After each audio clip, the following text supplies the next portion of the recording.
Semenanjung tanah Arab sewaktu kebangkitan Nabi Muhammad sallallahu alaihi wasallam merupakan kawasan yang kering kontang, tak banyak tumbuhan. Bahkan Nabi Ibrahim alaihissalam ketika mana menghantar anaknya Nabi Ismail bersama dengan isterinya Hajar daripada Palestin ke Mekah dalam keadaan kawasan yang kering kontang, tidak ada tumbuhan. Bahkan di kala itu telaga Zam-Zam masih belum wujud lagi.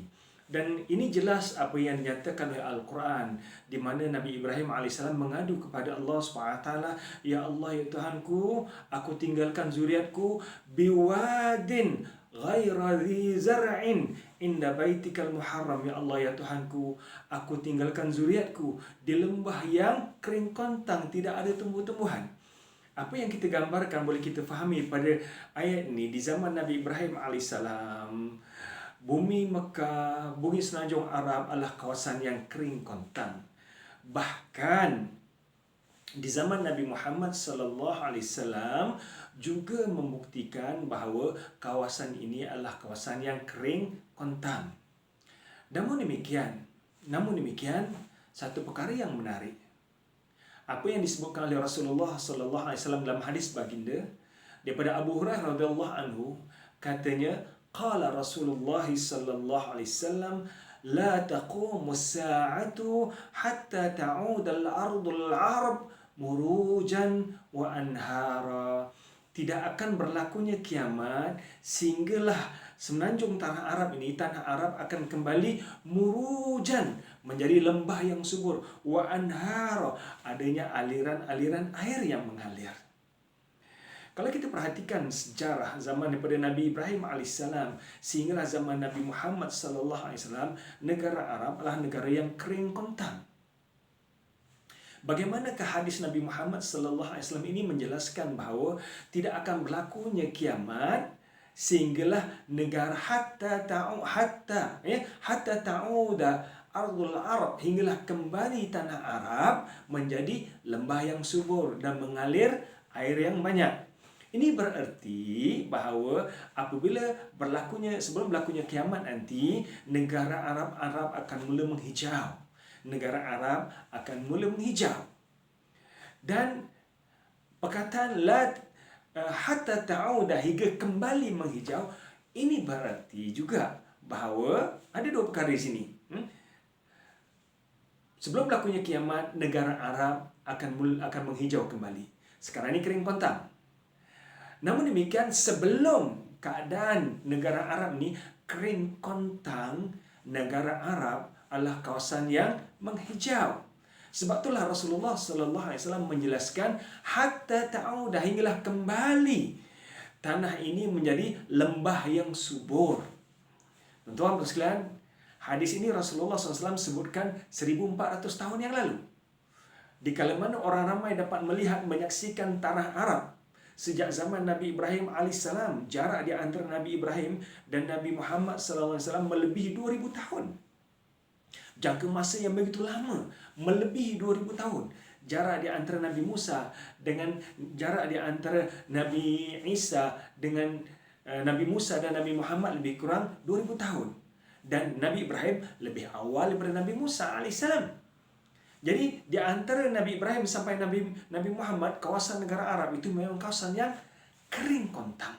Namun bagaimana Nabi Muhammad boleh menjelaskan bahawa tidak akan berlakunya kiamat hingga kembali negara Arab ini menjadi menghijau?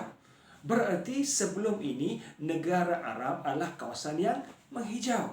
Satu perkara yang menarik, secara saintifiknya dibuktikan, di mana National Geography membuktikan bahawa negara Arab dahulunya adalah kawasan yang menghijau.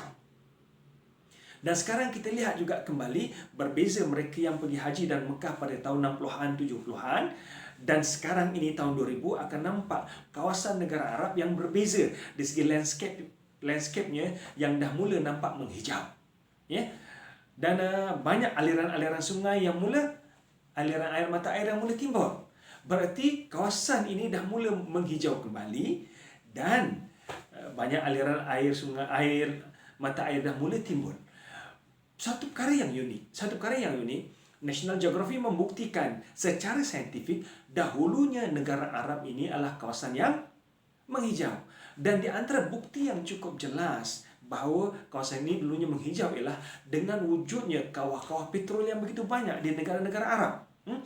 Sekarang ini banyak negara Arab yang mengeluarkan petrol. Dan kita mengetahui bahawa petrol merupakan hasil timbunan di antara fossil-fossil tumbuhan dan tumbuhan yang bertindak balas dengan tanah berjuta tahun yang lalu. Sekiranya selama ini bumi Arab itu memang kawasan yang kering kontang, nescaya tiada tumbuhan dan tiada haiwan yang ada di situ. Dan tidak mungkin wujudnya kawah-kawah petrol di mana negara Arab boleh menghasilkan petrol yang banyak.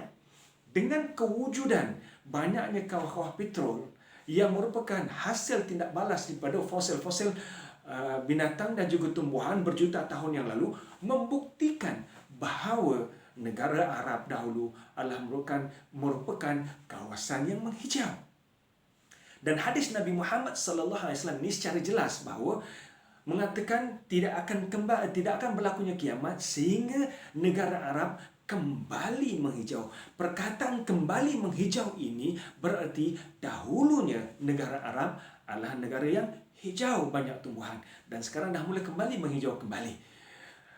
Bagaimanakah Nabi Muhammad boleh menjelaskan perkara ini 1400 tahun yang lalu bahawa negara Arab dulunya menghijau? Sedangkan kawah petrol di zaman Nabi Muhammad tidak ditemui.